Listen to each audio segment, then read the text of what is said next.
Gue cukup bersyukur ya, film Indonesia pertama yang gue tonton di bioskop di tahun 2025 ini adalah film yang ringan, nyenengin, dan juga enjoyable banget buat gue. Ya, gue abis nonton film Ambyar Makbyar, film romantic komedi dan ada unsur musikalnya yang kisah cinta-cintanya ini cukup dramatis ya, kayak Romeo and Juliet. Terus komedinya juga lucu banget dan jadi elemen yang surprisingly sangat gue favoritin di film ini. Dan juga musik ambiarannya yang ternyata asik banget dan bisa bikin nyanyi-nyanyi bareng di bioskop. Ini jadi experience yang asik banget ya buat gue. Yang perlu di disclaimer dulu nih, gue ini gak ngerti bahasa Jawa. Dan jujur aja gue juga gak terlalu ngikutin musik campur sari atau musik ambiaran. Jadi kalau buat gue aja udah bisa bikin seneng gini, apalagi buat lu yang suka atau bahkan pecinta musik campur sari. Ya gak sih? Oke, langsung aja kita bahas ya. Film Ambyar Makbyar ini sendiri adalah film debut dari Beyond Studios ya, sebuah cabang PH baru nih dari Visinema Pictures yang fokus di konten-konten hyper lokal atau film-film kedaerahan di luar Jakarta. Jadi untuk premis ya, nyeritain tentang sepasang kekasih yang berbeda latar belakang, yaitu Jeru yang diperanin sama Gilga Syahid dan Betari yang diperanin sama Happy Asmara. Jadi Jeru ini nih anaknya abdi dalam Keraton Solo yang juga jadi vokalis band Konco Seneng, band campur sari yang dia rintis bareng sahabatnya yang bernama Rick Evanlos dan kawan-kawan lainnya. Nah, sedangkan Betari, dia ini putrinya Keraton Solo. Jadi jelas lah ya, kasta mereka berdua ini timpang banget. Supaya gap di antara mereka berdua ini bisa diabaikan gitu. Jadi mau gak mau Jeru itu harus jadi musisi yang sukses. Jadilah si Jeru sama Betari ini nyoba banyak cara buat bikin Konco Seneng ini jadi sukses. Yang ini juga tuh impiannya si Jeru bareng Rick gitu. Tapi namanya drama Romeo and Juliet ya, pihak keraton tuh udah pasti gak setuju sih sama hubungan antara Jeru dan Betari ini. Jadi selain nyoba buat misahin mereka berdua nih, pihak keraton juga selalu ngegagalin semua usaha dan upayanya Konco Seneng gitu buat bisa jadi band campur sari yang sukses terutama di kota Solo. Ya, jadilah semua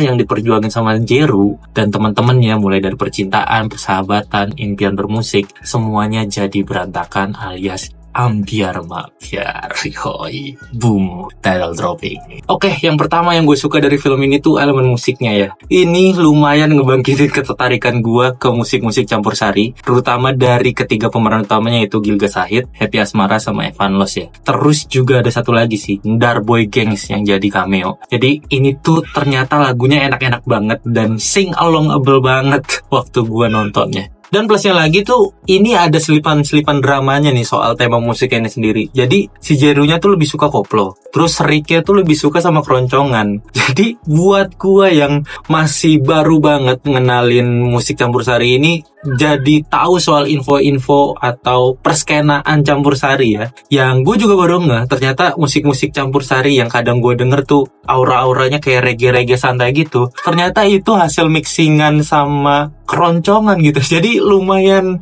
wah gitu sih buat gue. Hal yang gue suka berikutnya yaitu elemen komedi yang jadi elemen yang paling gue favoritin di film ini.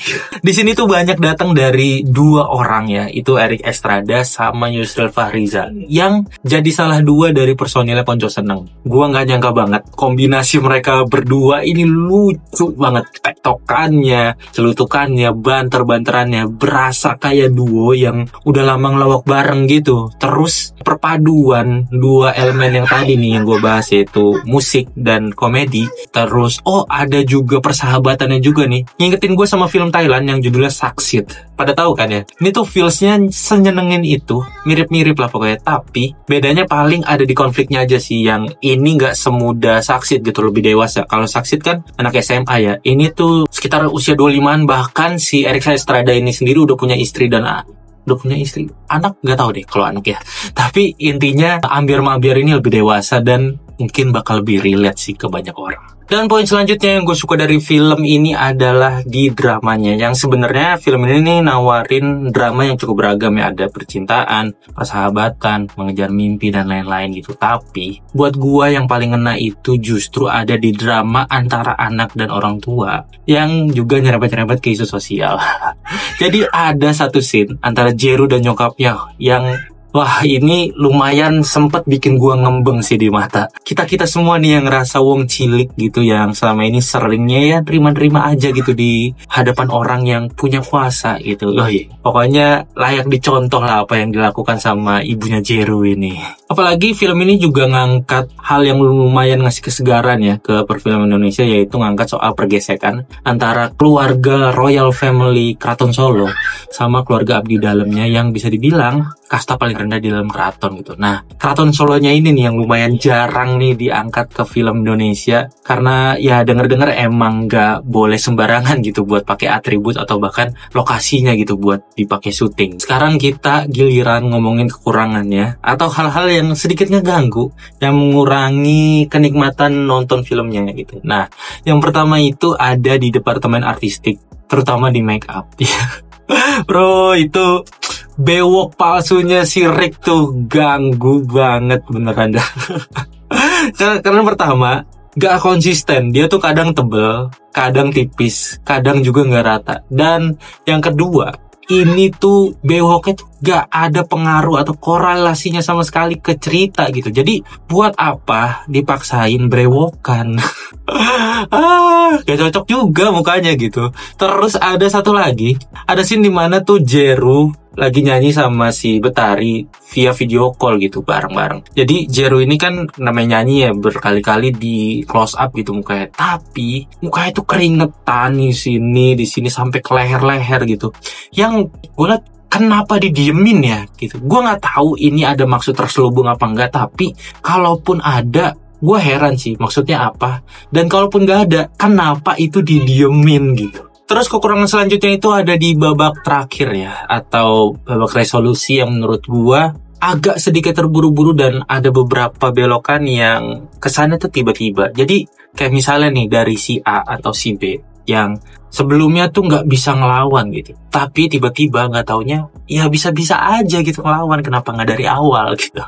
Terus si C misalnya nih yang sepanjang film tuh dia kalau ditawarin hal ini dia tuh selalu nggak mau, tapi tiba-tiba ya mau aja gitu di akhir. Kenapa nggak dari awal? Yang padahal sebenarnya endingnya tuh lumayan expected ya, udah kebayang lah bakal kayak gitu. Tapi yang bikin terasa kurangnya itu tuh ada di perubahan sikap yang menurut gua prosesnya tuh belum sesignifikan itu sampai dia tuh bisa merubah keputusannya gitu. Pengandaiannya tuh kayak benturannya tuh batu nih, benturannya tuh belum sekeras itu sampai bentuk batunya tuh bisa berubah. Ngerti gak sih maksudnya?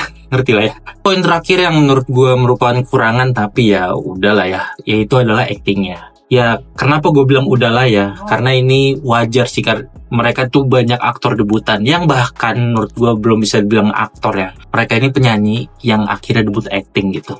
Yang paling berasa tuh ada di Gilga Syahid ya, yang emosinya sering banget berasa kurang kuat gitu. Kayak misalnya dia tuh marah emosi gitu, tapi suaranya tuh kayak gak lepas gitu, kayak masih ada yang ditahan-tahan. Suaranya tuh tetap halus gitu, kesannya jadi tetap soft boy gitu.